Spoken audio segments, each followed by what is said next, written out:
सभी दोस्तों का स्वागत करता हूं। सामान्य विज्ञान की कक्षा में आप सभी का स्वागत है। आज बहुत ही ज़बरदस्त प्रश्नोत्तरी लेकर आया हूं।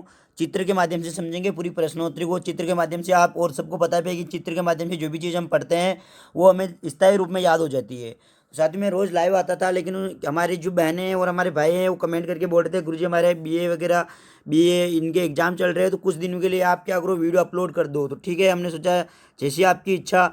तो फिर साधु ध्यान देना, इस वीडियो का टाइम मैंने जो 9 बजे, मैं सुबह 9 बजे अपलोड कर दूंगा। जैसे जैसे आपको समय मिलता है आप देखते रहना। और वापस जैसे हमारे एग्जाम हो जाएंगे, यानी कि 1 अक्टूबर तक क्या कर दूंगा मैं साथियों, वापस क्लासें लाइव प्रारंभ कर दूंगा। मैं शेड्यूल बता दूंगा आपको। तो तब तक के लिए थोड़ा बहुत एडजस्ट कीजिए और जल्दी से सोल्व कर लेंगे। ठीक है, मैं समझाने की पूरी कोशिश करूँगा और मैं आपको ये मान के चलूँगा कि आपको बहुत अच्छे समझ में आ जाए। तो चलिए साथियों स्टार्ट करते हैं। और भी कोई समस्या हो तो अपना कमेंट बॉक्स में अपना समस्या रख देना। मैं 100% आपकी समस्या का समाधान करने की कोशिश करूंगा। जिसको भी जो भी समस्या हो, चाहे वो लाइव से हो, चाहे अपलोड से हो, चाहे किसी प्रश्न से लेकर कोई भी समस्या हो, आप कमेंट कर देना, मैं उसका जवाब देने की कोशिश करूंगा। चलिए स्टार्ट करते हैं साथियों। चित्र के साथ में पढ़ना बहुत अलग होता है साइंस में। सामान्य विज्ञान की जो टेस्ट सीरीज है, इसमें साइंस के सिलेक्टेड क्वेश्चन लिए हैं मैंने। 16 क्वेश्चन लिए हैं, 16 ही सिलेक्टेड क्वेश्चन है साथियों, ध्यान देना, जो बार बार एग्जाम में पूछे गए हैं। पहला प्रश्न आपसे ये पूछना चाहते थे, वो कई बार पूछा गया है एग्जाम में कई बार ये प्रश्न आ चुका है साथियों। राजस्थान पुलिस में तक आ चुका है ये, और हमारे पटवार में आ चुका है ये प्रश्न, एलडीसी में तक आ चुका है प्रश्न, बहुत से एग्जाम में प्रश्न आ चुका है साथियों। तो क्या पूछना चाहता है, देखो, हरे फलों को, जो हरे फल होते हैं, कृत्रिम रूप से पकाने के लिए उपयोग किया जाता है साथियों। कृत्रिम का मतलब होता है कि जो मतलब फल पेड़ से नहीं पकते, उनको कच्चे तोड़ लिया जाता है और उन पे कोई ऐसा गैस वैस डाला जाए जिससे वो क्या पक जाए। तो आप सबको पता होगा कि कार्बोहाइड्रेट इसमें आ नहीं सकता, आप काट दोगे। ठीक है, और एथेन भी आ नहीं सकता। बच्चा कौन, बच्चा एक तो ये और एक ये, या तो ये आएगा या डी आएगा। अब आप कंफ्यूज हो जाएंगे कि एसिटिलीन आएगा या एथिलीन आएगा। तो इस कंफ्यूज को दूर करने के लिए साथ में बता दूं आपको कि इसका करेक्ट आंसर क्या हो जाएगा। इसका करेक्ट आंसर जो हो जाएगा डी ऑप्शन को जाएगा, एथिलीन आएगा। इसको ध्यान रखना चाहती हूँ, फलों हरे फलों को पकाने के लिए कौन सी लीन आएगी, एथिलीन आएगी। एक गांठ बांध लेनी, कई बार पूछा गया प्रश्न है। ऑप्शन भी ऐसे आते हैं, 2 ऑप्शन तो बंदे काट देते हैं, लेकिन इन दो में कंफ्यूज हो जाते हैं। तो सबको समझ में आया होगा ये प्रश्न। अगले प्रश्न की ओर चल रहा हूँ साथियों में। जो भी अपनी समस्या हो कमेंट बॉक्स में रखना, और मैं कुछ दिनों में, मात्र थोड़े दिन एडजस्ट कर लो, बस इनके एग्जाम होते हैं वापस मैं लाइव आ जाऊँगा। 1 अक्टूबर से मैं वापस लाइव हो जाऊँगा साथियों। हाँ, अभी अभी एडजस्ट कर लो, मैं 1 अक्टूबर से वापस क्या हो जाऊँगा, लाइव हो जाऊँगा। तो सब समझ पा रहे ना इस बात को। केवल 10 दिन की बात है, फिर हम लाइव में बहुत ही आनंद के साथ सोल्व करेंगे। सर्वाधिक ये साथियों कई बार ये प्रश्न आ चुका है। ध्यान रखना साथियों, किस किस में आ चुका है। ये लेब असिस्टेंट 2016 का जो एग्जाम हुआ था उसमें आ चुका है। ये जो हमारे एलडीसी में आ चुका है साथियों। ये हमारे राजस्थान पुलिस में आ चुका है। ये पटवार में आ चुका। और भी बहुत सारी भर्तियां एसआई वगैरह जिनमें ये प्रश्न बार बार रिपीट होता रहता है मेरे दोस्तों। तो ध्यान देना, ये पूछा जाता है कि सर्वाधिक संख्या में समस्थानिक पाए जाते हैं। सम का मतलब तो होता है, देखो क्या, समान। सम का मतलब तो इसमें क्या होता है, समान। स्थान का मतलब होता है जिसका आवर्त सारणी में स्थान समान हो, मतलब ऐसे तत्व जिनका क्या आवर्त सारणी में स्थान समान होते हैं। तो साधु ध्यान देना, सर्वाधिक समस्थानिक पाए जाते हैं वो पोलोनियम के पाए जाते हैं। किसके पाए जाते हैं, पोलोनियम के। बाकी ध्यान रखना, आपको हाइड्रोजन के कितने समस्थानिक पाए जाते हैं साथियों, हाइड्रोजन के 3 समस्थानिक पाए जाते हैं। हाइड्रोजन के कौन कौन से समस्थानिक पाए जाते हैं, 1H1, 1H2 और 1H3। ठीक है ना, हाइड्रोजन के 3 समस्थानिक होते हैं, तीनों समस्थानिक मैंने लिख दिए। बाकी सर्वाधिक संख्या में जो है ना, पोलोनियम, पोलोनियम के बहुत ज़्यादा समस्थानिक पाए जाते हैं मेरे दोस्तों। ये दोनों याद ध्यान रखना, कई बार प्रश्न आ चुका है हाइड्रोजन के कितने समस्थानिक पाए जाते हैं साथियों। अब तक ध्यान रखना, रेलवे में तो कई बार ये प्रश्न पूछा जा चुका है, बहुत सी बार पूछा जा चुका है कि जो हमारा हाइड्रोजन होता है ना उसके कितने समस्थानिक पाए जाते हैं। या फिर प्रश्न ऐसे आता है कि निम्न में से कौन सा हाइड्रोजन का समस्थानिक नहीं है। तो ध्यान रखना, ये और ये क्या है, हाइड्रोजन के समस्थानिक है। फिर मैं अगले प्रश्न की ओर चलता हूँ साथियों। अगला प्रश्न जो स्क्रीन पर आता है, ये ध्यान रखना, ये चित्र के माध्यम से हम समझेंगे इसको साथियों। आपको सबको पता होना है कि लकड़ी की किसी आवश्यकता होती है। तो लकड़ी को बुजुर्ग की जो बुजुर्ग व्यक्ति होता है ना, इसको सहारा के लिए क्या चाहिए, लकड़ी चाहिए। तो बताओ, ऐसे प्रश्न जिसमें चित्र की आवश्यकता नहीं है, क्या उसके लिए भी मैं आपको चित्र बना के बताऊं? तो आप सोचोगे बिल्कुल नहीं सर, जिसको जिस प्रश्न में चित्र की आवश्यकता है उसी को हम चित्र के माध्यम से समझेंगे। तो इस प्रश्न में हमें चित्र की बिल्कुल आवश्यकता है साथियों, ध्यान देना। आवर्त सारणी में होती है, आवर्त सारणी में ऊर्ध्वाधर पंक्तियां क्या कहलाती है। तो दोस्तों ध्यान रखना, इसको चित्र से समझना पहले आप। आवर्त सारणी होती है, आवर्त सारणी में जो ऊर्ध्वाधर पंक्ति, आवर्त सारणी आ गई आपकी स्क्रीन पर, आप देख पा रहे होंगे। इसमें मेरे दोस्तों ध्यान देना, जो ये ऊर्ध्वाधर का मतलब होता है ऊपर से नीचे की ओर जो होती है ना, उससे ऊर्ध्वाधर कहते हैं। जो ऊपर से नीचे की ओर पंक्तियां आ रही है ना, ये देखो पंक्ति है, यहाँ पे एक एक जना यहाँ पे बैठा, एक यहाँ पे बैठा, एक यहाँ पे बैठा, ऐसे बैठा ना ये साथियों, इनको हम क्या बोलते हैं, ध्यान रखना, इनको पंक्ति बोलते हैं। और जो ऊपर से नीचे की ओर जो पंक्तियां आती है ना, उससे हम क्या कहते हैं साथियों, वर्ग कहते हैं। क्या कहते हैं इनको, ध्यान से देखोगे, इनको क्या बोलते हैं हम, वर्ग बोलते हैं। जो आडी रेखा होती है ना, आडी, इसको क्या बोलते हैं, आवर्त। देखो याद कैसे रखोगे, मैं बता दूं आपको, याद रखने का बहुत आसान तरीका साथियों, आप बहुत कंफ्यूज होते होंगे इसमें।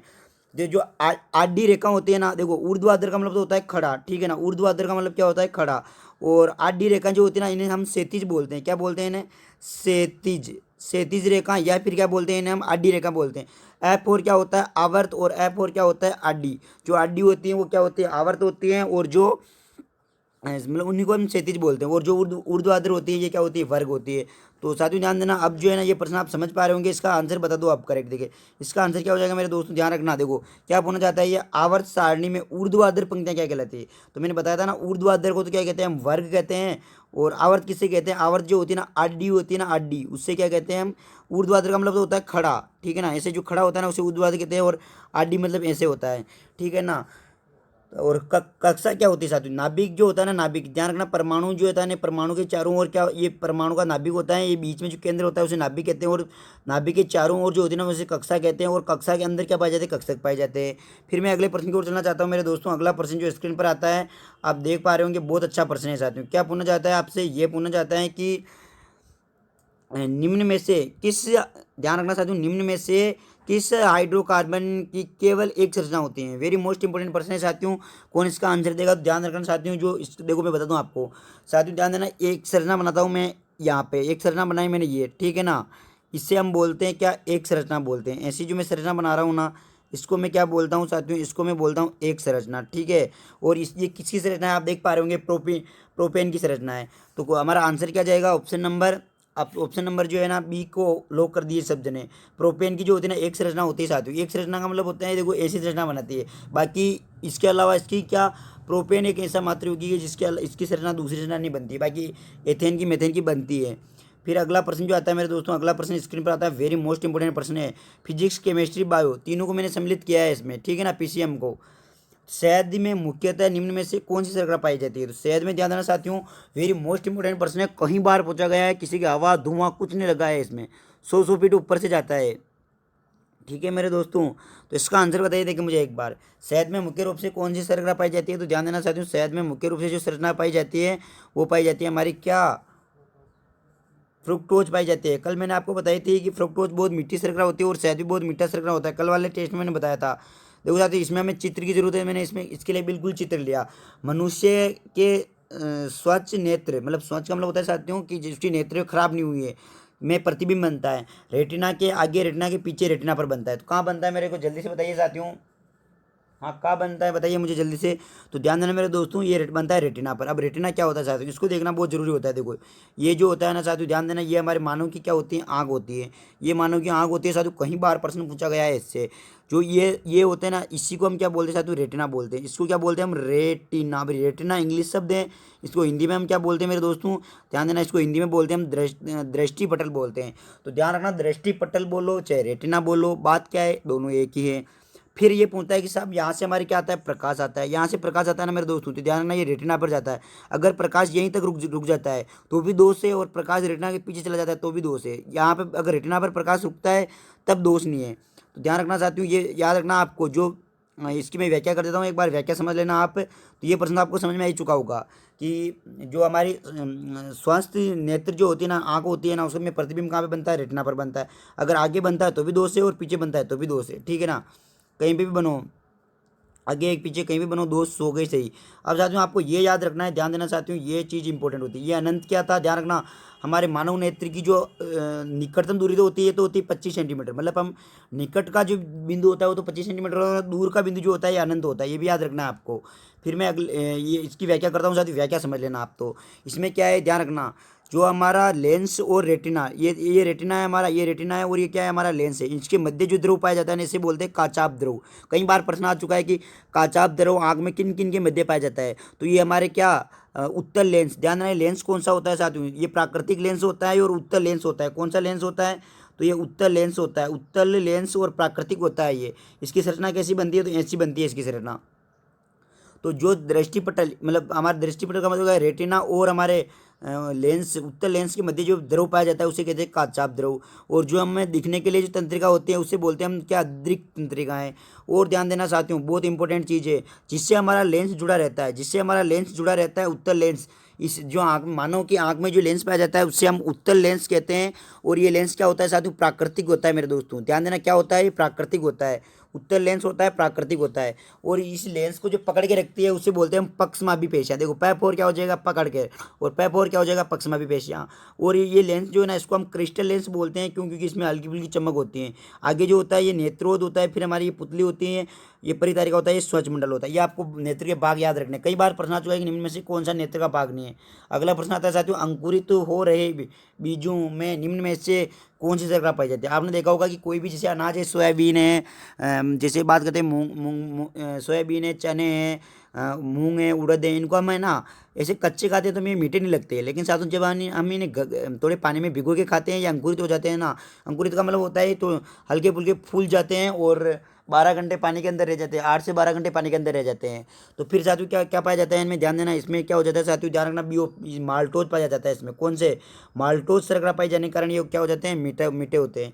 अगले प्रश्न को चलना चाहता हूँ मेरे दोस्तों। अगला प्रश्न आता है आपकी स्क्रीन पर, वेरी मोस्ट इंपॉर्टेंट प्रश्न है। पादप कोशिका की कोशिका भित्ति में उपस्थित कार्बोहाइड्रेट निम्न में से कौन सा है। अरे पादपों में, ध्यान रखना, पादप का मतलब होता है साथियों पेड़ पौधे। क्या होता है, पादपों का मतलब होता है साथियों पेड़ पौधे होते हैं, इसे क्या बोलते हैं, हम पादप बोलते हैं। और पादप का मतलब ध्यान रखना मेरे दोस्तों, पादप पादप जो होता है ना, पादप पादप का मतलब क्या होता है, पेड़ पौधे। और पेड़ पौधे में सर्वाधिक मात्रा में क्या पाया जाता है, सेलुलोज पाया जाता है। साथियों ध्यान देना, कई बार प्रश्न आ चुका है, प्रश्न को ध्यान से समझना। इस दुनिया का, इस सृष्टि का सबसे मतलब कार्बनिक पदार्थ जो है ना, मतलब सबसे ज़्यादा पाया जाने वाला कार्बनिक पदार्थ इस ब्रह्मांड में सबसे सर्वाधिक मात्रा में पाए जाने वाला ये क्या है, कार्बनिक पदार्थ है। सबको समझ में आ चुका होगा। साथियों ध्यान है ना, जब हम उपवास रहते हैं, व्रत रहते हैं भगवान का, तब हम जो क्या करता है, हम जब रोटी नहीं खाते तो हम जीवित कैसे रहते हैं। आपको ये जानकारी मतलब पाकर बहुत ही आश्चर्य होगा। जब हम उपवास रहते हैं, व्रत रहते हैं, हमारी बहनें, हमारी माताएं क्या करती है, व्रत करती है, नवरात्रि का व्रत करती है, तो साथियों उस समय इनका ग्लाइकोजन जो होता है ना, ये बहुत साथ देता है। ग्लाइकोजन की वजह से वो जीवित रह पाती है। ग्लाइकोजन का मतलब होता है साथियों, हम अभी खाना खाते हैं ना, तो हमारे शरीर में सिस्टम कितना अच्छा है। देखो अभी हम खाना खाते हैं तो थोड़ा बहुत खाना जो है ना, जैसे ग्लूकोज है ना, ये किस में, ग्लाइकोजन में चला जाता है। तो ग्लाइकोजन में ये एकत्रित होता रहता है, लीवर एकत्रित करता रहता है। और जब हम उपवास करते हैं तो यही ग्लाइकोजन किस में टूटता है, वापस ग्लूकोज में टूटने लग जाता है, जिससे हमें ऊर्जा मिलती रहती है और हम जीवित रह पाते हैं। बाकी काम करने की क्षमता तो हमारी कम पड़ जाती है, लेकिन हम जीवित जरूर रह पाते हैं। मेरे दोस्तों अगला प्रश्न जो स्क्रीन पर आता है, या आप क्या आ चुका है, देखो अगला प्रश्न स्क्रीन पर आ चुका है, आप देख पा रहे होंगे। निम्न में से कौन से तत्व, ये जानना साथियों, सी कार्बन का प्रतीक है, एच हाइड्रोजन का प्रतीक है, ओ ऑक्सीजन का प्रतीक के अतिरिक्त प्रोटीन में उपस्थित होते हैं। साथियों ध्यान देना, वेरी मोस्ट इंपॉर्टेंट प्रश्न है कि कौन कौन से तत्व प्रोटीन में उपस्थित होते हैं। अरे हम बोलते हैं ना कि मानव के जो शरीर की इकाई, जो मतलब मानव शरीर के निर्माण की जो इकाई होती है, प्रोटीन बोलते हैं। अरे आप नहीं बोलते कि आप बहुत दुबले पतले हो तो आप है ना सोयाबीन खाया करो, दालें खाया करो, आप बहुत अष्ट पुष्ट हो जाओगे, ठीक है ना, बोलते हैं ना बहुत सारे। तो क्यों हो जाओगे अष्ट पुष्ट, अरे हमारे शरीर निर्माण है ना, हमारे शरीर के निर्माण की इकाई जो होती है ना, निर्माणात्मक इकाई कौन होती है, प्रोटीन होती है। प्रोटीन में कौन कौन से तत्व होते हैं साथियों, कहीं बार प्रश्न आ चुका है कि प्रोटीन में कौन कौन से तत्व होते हैं। तो मेरे दोस्तों प्रोटीन में कार्बन होता है, हाइड्रोजन होता है और ऑक्सीजन होता है। इसके अतिरिक्त ध्यान देना साथियों, सोडियम तो क्या, नाइट्रोजन और सल्फर और होता है, नाइट्रोजन और सल्फर और होता है। सी ऑप्शन को लॉक कर देंगे सब जने, ठीक है मेरे दोस्तों। अगले प्रश्न की ओर चलता हूँ मैं। अगला प्रश्न स्क्रीन पर आता है आपके, वेरी मोस्ट इंपॉर्टेंट प्रश्न है साथियों। यह आपसे ये पूछना चाहता है कि शीशा को काटने में प्रयुक्त होने वाला कार्बनिक पदार्थ है। तो शीशा को काटने में ध्यान रखना साथियों, हीरा। आप सबने सुना होगा इस दुनिया का सबसे कठोरतम अब तक का सबसे ज्ञात पदार्थों में से सबसे कठोरतम पदार्थ कौन है, हीरा है। कठोरतम पदार्थ होने के कारण ये जानना, लोहे की बड़ी बड़ी चट्टानें, बहुत से बड़े बड़े पदार्थ, कांच, सबको काट देता है साथियों। हीरा बहुत कठोर पदार्थ है, हीरे को मतलब बहुत ज़्यादा कठोर पदार्थ है साथियों ये। फिर अगले प्रश्न की ओर चलता हूँ मैं। अगला प्रश्न स्क्रीन पर आता है मेरे दोस्तों। अगला प्रश्न आ चुका है, हीरा विद्युत का कुचालक होता है, क्यों होता है। ध्यान देना साथियों, हीरा जो होता है ना, हीरे में कभी करंट नहीं आता है। हीरा बहुत ही चमकीला पदार्थ होता है, इसमें कभी करंट नहीं आता है। इसके आभूषण बनाने में भी इसका उपयोग होता है। और हमारे बड़ी बड़ी चट्टानें, बड़े बड़े सेल, अरे बड़ी बड़ी पहाड़ियों को काटने में हीरे का उपयोग करते हैं। बड़ी बड़ी पहाड़ियों में जो, जैसे मान लो यहाँ पे कोई पहाड़ी है, इस पर हमें रास्ता निकालना है, वो बहुत बड़ी चट्टान आ गई, तो इसको काटने में हीरे का इस्तेमाल करते हैं हम साथियों, ठीक है। तो ध्यान रखना, क्योंकि इसमें मुक्त इलेक्ट्रॉन नहीं होता है, इस वजह से क्या होता है, हीरा चमकता है, बहुत कीमती होता है, चिकना नहीं होता है, ठीक है ना।